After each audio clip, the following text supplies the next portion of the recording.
ईरानी सदर इब्राहिम रईसी के जिंदगी के आखिरी पाकिस्तानी दौरे के दौरान मज़ार इकबाल पर उनकी गुफ्तगू को सरकारी टीवी पर ट्रांसलेट करने वाले सैयद ज़ीशान फारसी को कैसे मौका मिला। उन्होंने पाकिस्तानी कौम से उस टाइम खिताब किया कि मैं अहले लाहौर से प्यार करता हूँ। कुव्वत गोयाई अता की, वो इस जबान को इस काबिल समझा, इस बंदे नाचीज को, पाकिस्तानी कौम को गयूर का।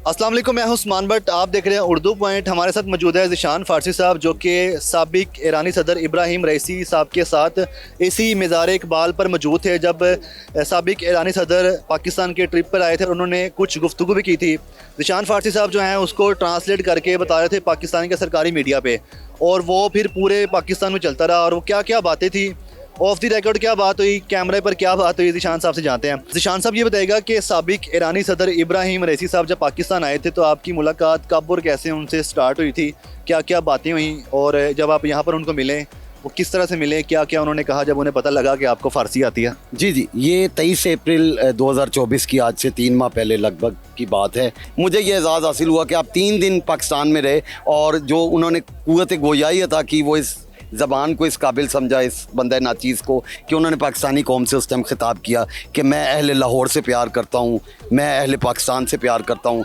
मैं अवामी इज्तिमा से खिताब करना चाहता था मगर पेश नहीं आ सका। ये इस तरह की गुफ्तगू उन्होंने की और उन्होंने पाकिस्तानी कौम को गयूर का आप एक गयूर कौम है, आप एक इस्लामी कौम है, आप एक दीनदार कौम है, आप एक इनकलाबी कौम है। और मुझे अभी भी याद है जब वो इनकलाब का लफ्ज़ इस्तेमाल कर रहे थे तो मेरे लिए थोड़ा सा बतौर एक लिबरल या रिपब्लिकन और डेमोक्रेटिक पाकिस्तानी होने के नाते से थोड़ा सा मैंने पॉज लिया, जो कि शायद 10 सेकंड का पॉज होगा। मैं क्या, इनकलाबी के बाद मेरी खैर हो अल्लाह खैर, लेकिन वो मोमेंट ही ऐसे थे और वो इतनी रूहानी स्पिरिचुअल शख्सियत थे कि मैं वो पॉज लेने के फौरी बाद मैंने कहा देखी जाएगी, जिसे कहते हैं अंदर का पंजाबी जागा, और मैंने कहा कि इनकलाबी कौम है और वो सारा ज़ाहिर बात है एक मीडिया को फॉलो करना था। जी ठीक है। ऑन कैमरा जो बातें हुई जिसमें आप बता रहे हैं कि वो पाकिस्तानी कौम से खिताब भी करना चाहते थे, मुखातिब होना चाहते थे, तो ये बताएं कि ऑफ कैमरा क्या बातें, जब ये तकरीर एंड हुई फिर आपसे क्या कहा उन्होंने कि आपने मतलब किस तरह से ट्रांसलेट। ऑफ कैमरा बहुत खूबसूरत है, ये बहुत खूबसूरत आपका सवाल है। उसके बाद उनकी जो बॉडी लैंग्वेज थी, जो जब उनकी आमद हुई थी,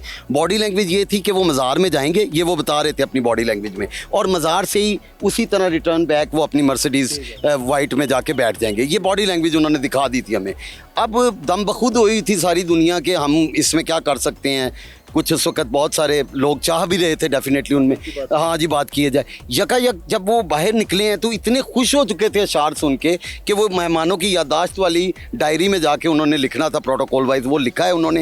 and he was so comfortable कि पाकिस्तान के मीडिया ने फिर मुझे उनके साथ वो कैप्चर भी किया, वो मोमेंट से मुझे याद है। और वो मुझे नहीं पता था, बहरहाल वो कैप्चर होते रहे और हम ना बाहर की तरफ निकले तो कामरान लशारी साहब, ही इज़ द वन, के उन्होंने भी मौका फराम किया मुझे यहाँ पे मज़ार तक पहुँचने के लिए। तो मैंने कहा लशारी साहब कहाँ हैं, ये बड़ा मोमेंट है। तो लशारी साहब वॉज राइट हियर। तो मैं तर्जमानी करना चाहता था। अब लशारी साहब की, चूँकि इन्होंने लाहौर के लिए बड़ा काम किया है, कदीम लाहौर के लिए, पुराने लाहौर के लिए, तो उन्हें आगाही थी, उन्हें ब्रीफ किया हुआ था तेहरान में कि कामरान लशारी साहब हैं, बड़ा काम कर रहे हैं पुराने लाहौर के लिए। तो जो ही मैंने मिलवाया ना, मुझे याद है, चूँकि सदर साहब का भी कद लंबा, मेरा ज़रा म्याना है, और लशारी साहब भी एक मतलब कद बुलंद इंसान है। सदर साहब की बॉडी लैंग्वेज प्रोटोकॉल से हट गई है और वो गैर रस्मी अंदाज से करीब आ गए हैं। और फिर लशारी साहब के साथ वो लॉन्गेस्ट हैंड शेक मशहूर हुआ कि जी सर के साथ वो हैंड शेक की हालत में, जब तक मैं तर्जमा करता रहा वो हैंड शेक करते रहे। और मैंने कहा कि 500-550 साल से लशारी साहब का जो ट्राइब है वो लाशार बलोचिस्तान ईरान से चला और लाहौर आया, और लाहौर की किस्मत का सितारा जागा और आज ये शाही किला की खिदमत कर रहे हैं, अंदरून लाहौर की खिदमत कर रहे हैं। जी हाँ। अच्छा, ये बता दें कि आपको जो शर्फ हासिल हुआ था कि साबिक ईरानी सदर इब्राहिम रईसी साहब को ट्रांसलेट करने का, वो प्लान नहीं था, प्री प्लान नहीं था, अचानक से मतलब आपको मौका मिला है। यस एग्जैक्टली, ये ऐसे हुआ, हम अनवील कर देते हैं